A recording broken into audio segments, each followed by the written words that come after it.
Bapa, dalam nama Tuhan Yesus kami bersyukur padamu Tuhan, buat hambamu Ibu Herlina Olin Lababan yang sudah memimpin kami untuk memuji dan menyembah Engkau.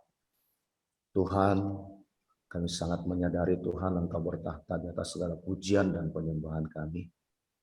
Dan kami bersyukur buat kuasa darah-Mu yang telah membasuh kami, membenarkan kami, untuk boleh kami layak di hadapan-Mu Tuhan, dan menghampiri tahta-Mu, untuk mengagungkan nama-Mu. Dan pagi hari ini Tuhan, Engkau masih memberikan kami kekuatan, kesehatan, Tuhan Yesus, dan boleh datang duduk diam di bawah kaki-Mu untuk mendengarkan sabda-Mu. Kami sadar semua itu karena kebaikan-Mu semata-mata, karena anugerah-Mu dalam hidup kami. Tuhan, tolong hamba-Mu Tuhan untuk berbagi daripada firman-Mu.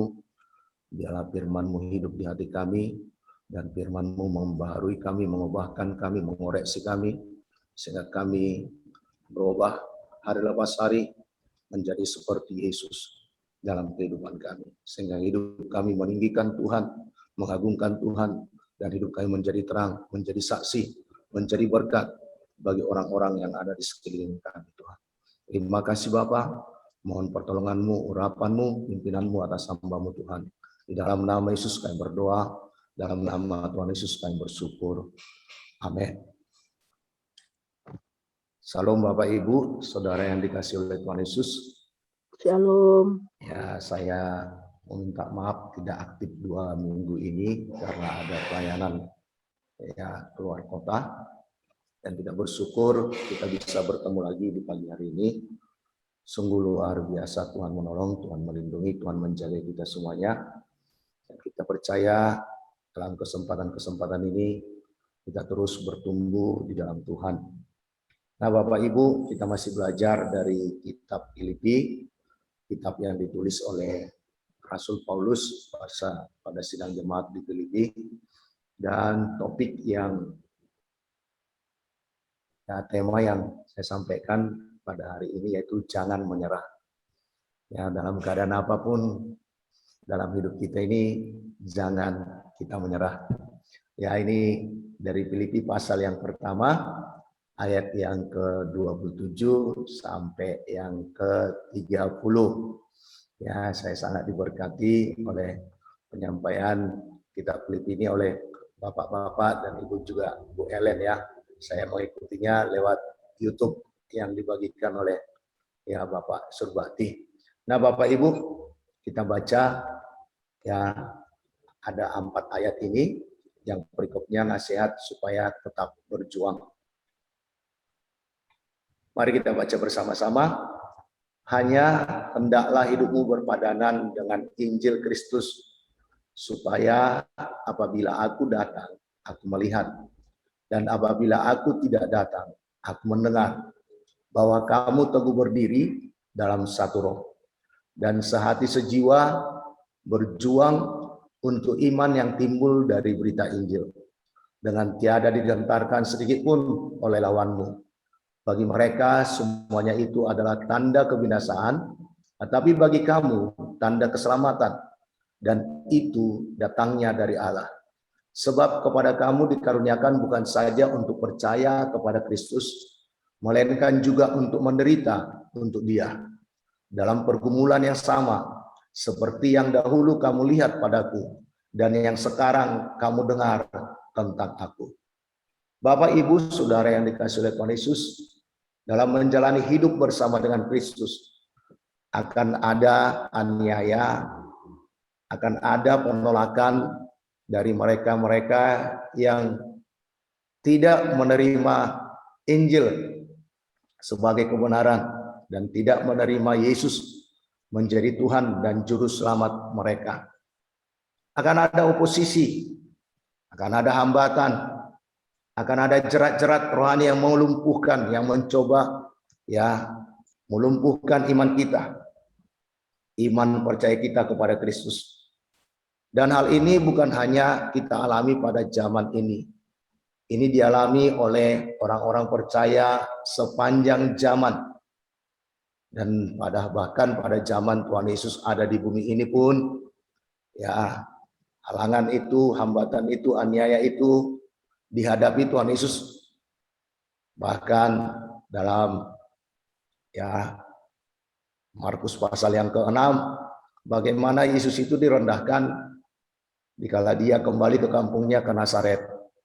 Mereka melihat Yesus itu hanyalah anak tukang kayu. Mereka kenal ayahnya, mereka kenal ibunya, saudara-saudaranya laki-laki dan saudara-saudaranya perempuan. Dan ini juga terjadi pada zaman kita sekarang ini. Di mana kita menantikan kedatangan Yesus yang kedua kalinya. Itulah sebabnya Paulus menasihatkan orang-orang yang di Filipi, dan ini juga berlaku bagi kita semuanya, yaitu untuk berjuang mempertahankan iman percaya kita kepada Tuhan Yesus. Bapak Ibu, dari apa yang kita baca dari kitab Filipi pasal 1 ayat 27 sampai 30 ini, ada beberapa poin yang diajarkan Paulus yang saya dapatkan supaya kita jangan menyerah dengan keadaan apapun yang mencoba menghalangi pertumbuhan, bahkan kemajuan kita, pelayanan kita, kepengikutan kita akan Kristus. Yang pertama yaitu dikatakan dalam ayat 27, hanya hendaklah hidupmu berpadanan dengan Injil Kristus. Paulus menasihatkan pada sidang di Filipi agar terus-menerus, saudaraku, mengedepankan hidup mereka, menyelaraskan hidup mereka dengan Injil Kristus. Paulus dengan tegas meminta pada orang-orang percaya di Filipi menjadikan Injil itu menjadi panduan, pedoman dalam hidup mereka, dan membuat Injil itu menjadi otoritas tertinggi dalam kehidupan mereka. Dalam menghadapi aniaya, dalam menghadapi hambatan-hambatan, dalam menghadapi oposisi-oposisi, dalam pengikutan mereka akan Kristus. Sehingga mereka memiliki kehidupan yang menjadi terang, bukan menjadi batu sandungan, tetapi menjadi berkat bagi musuh-musuh yang mencoba menghalangi kemajuan Injil di Filipi. Demikian juga dalam hidup kita pada zaman kita sekarang ini. Mari kita semuanya hidup berpadanan dengan Injil Kristus dalam menghadapi situasi-situasi atau keadaan-keadaan sekarang ini. Mungkin di antara kita masih kita yang baru terima Yesus menjadi Tuhan dan Juru Selamat pribadi kita, dan keluarga, teman-teman masih banyak mungkin mengejek, menghina, merendahkan karena kita mengikut Kristus. Tapi mari kita memiliki sikap dan tindakan dan hidup kita sesuai dengan kebenaran firman Tuhan. Bapak, Ibu, Saudara yang dikasihi oleh Tuhan Yesus, dengan demikian semua perkataan mereka, semua tindakan mereka tidak beralasan, karena Injil Kristus itu kita buat menjadi otoritas tertinggi dalam hidup kita, sehingga hidup kita diubahkan dan dibaharui menjadi seperti Yesus. Bapak, Ibu, dalam menghadapi semuanya itu, kita membuat gaya hidup kita berdasarkan Injil. Semangat kita terpancar karena Injil Kristus. Motivasi kita dan kerja keras kita dalam melayani Kristus, semuanya berdasarkan oleh pesan-pesan Injil, bukan karena yang lain, tetapi karena Injil Kristus. Marilah hidup kita berpadanan dengan Injil Kristus. Yang kedua, yang saya lihat dari Filipi ini dikatakan dalam ayat yang sama, ayat 27, bahwa kamu teguh berdiri dalam satu roh dan sehati sejiwa. Paulus menasihatkan sidang di Filipi untuk menghadapi perlawanan atau musuh yang mencoba mengalihkan iman percaya sidang di Filipi. Paulus berkata, berdiri teguh dalam satu roh, sehati sejiwa, yang maksudnya semua sidang yang ada di Filipi bersatu, satu tujuan, satu maksud, bahkan saling bahu-membahu untuk membela kebenaran Injil. Bapak Ibu, dalam Efesus pasal 4 ayat 1 sampai 3, beberapa hal diajarkan Paulus supaya kita bisa bersatu, yaitu agar kita tetap rendah hati, tidak menyombongkan diri, menganggap yang lain lebih utama daripada diri kita sendiri. Dan kalau ada teguran, nasihat, apalagi kita di saat teduh ini, ya biarlah kita mau menerima koreksi dari bapak-bapak pembimbing kita, atau mungkin dari teman yang lain, sehingga kita semakin bertumbuh di dalam Tuhan.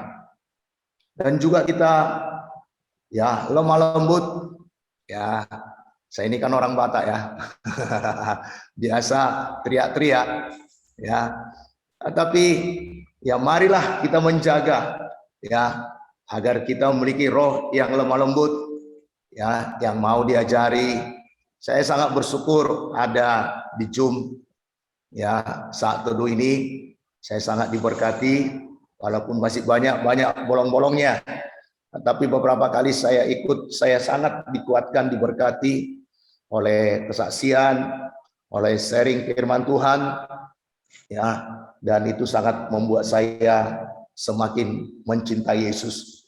Dan juga kita sabar, sabar satu dengan yang lainnya, saling membantu, Bapak Ibu Saudara yang dikasihi oleh Tuhan Yesus, sehingga kita terus bertumbuh dalam kedewasaan dan menjadi hari lepas hari menjadi seperti Yesus, agar kita semuanya kuat, kokoh.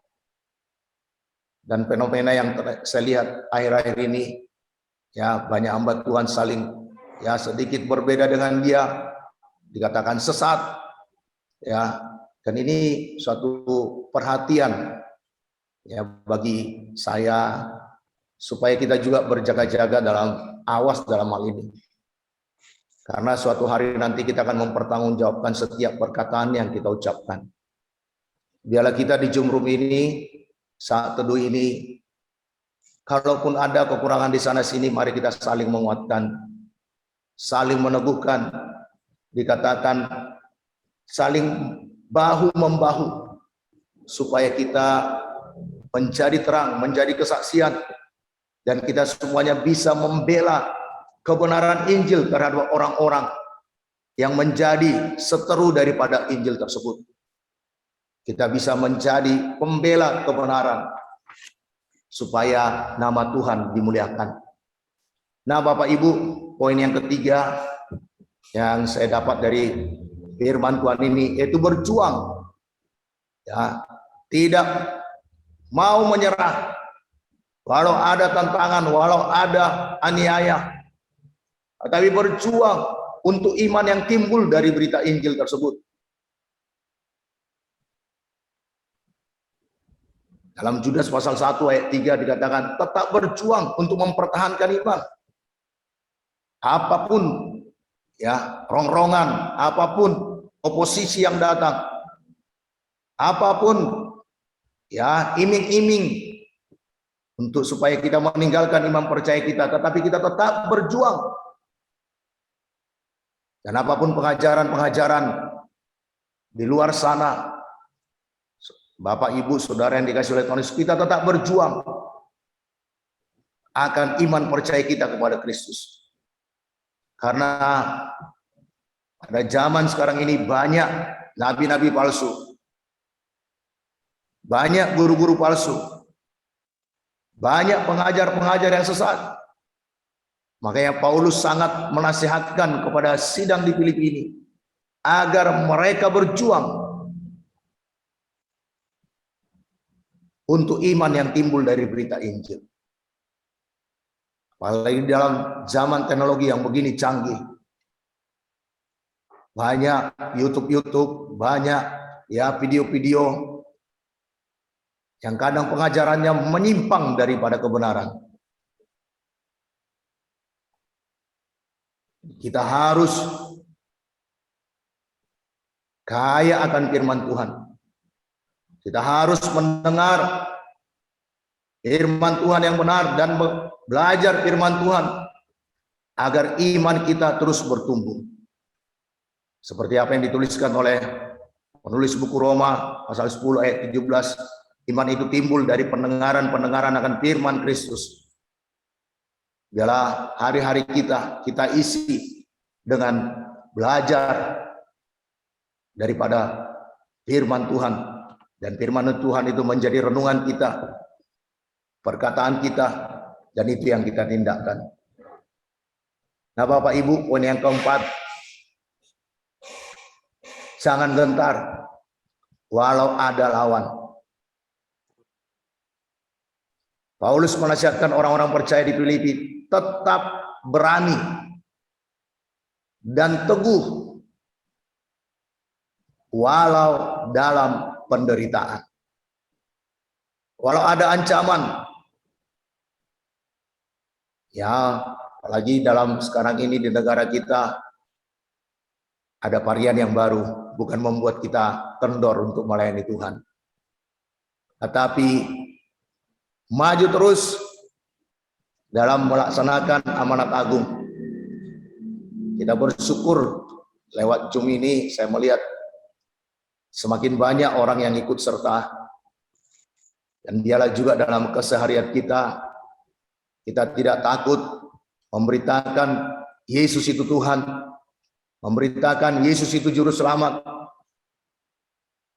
Walaupun keadaan ya mencekam, penyebarannya sepertinya cepat di mana-mana terjadi, tetapi tidak membuat kita berhenti. Bapak, Ibu, Saudara yang dikasih oleh Tuhan Yesus, itu yang kami lakukan dalam pelayanan, dalam sidang Tuhan yang Tuhan percayakan di tempat ini. Kami terus menginjil, kami terus memberitakan kebenaran. Ada yang terima, puji Tuhan. Ada yang menolak, kita doakan lagi, kita kunjungi lagi. Bahkan beberapa ya jiwa-jiwa, karena kami dekat ke rumah sakit ada Malik di sini, mereka mohon untuk datang dibesuk ke ruangan di mana dia dirawat, dan itu kita lakukan, tapi dengan mengikuti prokes yang berlaku. Jadi mari kita jangan gentar oleh lawan. Dan yang kelima, poinnya, kita harus sadar bahwa kepada kita bukan hanya dikaruniakan untuk percaya. Dalam ayat 29 dikatakan, sebab kepada kamu dikaruniakan bukan saja untuk percaya kepada Kristus, melainkan juga untuk menderita untuk Dia. Mengikut Yesus bukan hanya dikaruniakan kepada kita percaya kepadanya, tetapi juga Tuhan Yesus mengaruniakan kepada kita untuk menderita bagi kepentingan Kristus. Bahkan Paulus mengatakan, ya, yang menantikan aku adalah aniaya dan penjara. Dan dia sudah memberikan contoh bagi kita semuanya, supaya kita kalau ada aniaya, ada penderitaan dalam mengikut Yesus, jangan menjadi Kristen yang cengeng. Kekristenan itu bukan hanya sekedar mujizat, berkat-berkat saja, tidak. Karena ayat ini menuliskan ada dua dikaruniakan bagi kita yang percaya. yaitu percaya kepada Kristus dan menderita untuk kepentingan Kristus. Jadi kalau ada penderitaan karena kita mengikuti Kristus, mari terima itu sebagai anugerah daripada Tuhan. Sehingga kita tidak kecewa, tidak menyerah, tetapi semakin bertumbuh dalam Kristus. Nah, Bapak Ibu, Saudara yang dikasihi oleh Tuhan Yesus, untuk itu jangan menyerah. Walau ada aniaya atau oposisi dalam pengikutan kita akan Kristus, maupun dalam pelayanan kita, dalam melayani apa yang sudah Tuhan perintahkan kepada kita. Marilah kita selalu hidup berpadanan dengan Injil Kristus. Mari kita jadikan Injil Kristus itu menjadi otoritas tertinggi dalam hidup kita. Dan menyadari bahwa kita dikaruniakan bukan hanya untuk percaya kepada Kristus, tetapi juga dikaruniakan menderita bagi kepentingan Kristus. Puji Tuhan, Bapak Ibu Saudara yang dikasihi oleh Tuhan Yesus, jangan menyerah walau apapun yang terjadi dalam hidup kita. Mari terus hidup sesuai dengan kebenaran firman Tuhan, hidup berpadanan dengan Injil Kristus. Puji Tuhan, mari kita bersatu dalam doa. Bapa, dalam nama Tuhan Yesus kami bersyukur kepadamu Tuhan buat kebenaran firman-Mu yang Kau berikan kepada kami. Tuhan, kami membuat firman-Mu menjadi otoritas tertinggi dalam hidup kami, menjadi panduan dalam kehidupan kami, dalam menghadapi setiap situasi apapun dalam hidup kami pada saat ini. Tuhan, kami akan terus berdiri teguh dan berani Tuhan, dan kami menjaga kesehatian, persatuan di antara kami sesama tubuh Kristus, sesama anak-anak-Mu Tuhan, terlebih-lebih di saat teduh ini Bapa. Kami memiliki maksud dan tujuan yang sama, yaitu untuk memajukan Injil kerajaan-Mu di muka bumi ini Bapa, sehingga lebih banyak jiwa-jiwa dimenangkan bagi kerajaan-Mu Tuhan. Dan biarlah Roh Kudus-Mu senantiasa menyadarkan kami, kepada kami dikaruniakan bukan hanya saja untuk percaya kepadamu, tetapi juga dikaruniakan untuk menderita, guna kepentingan kerajaan-Mu Tuhan. Tuhan Yesus, dan kami percaya Engkau selalu ada menguatkan kami, menyanggup,kan kami, memampukan kami Tuhan, sehingga kami maju terus, bertumbuh terus, dan tidak pernah menyerah Tuhan, karena Engkau ada bagi kami. Terima kasih Bapa, kami bersyukur buat firman-Mu, di dalam nama Yesus kami berdoa.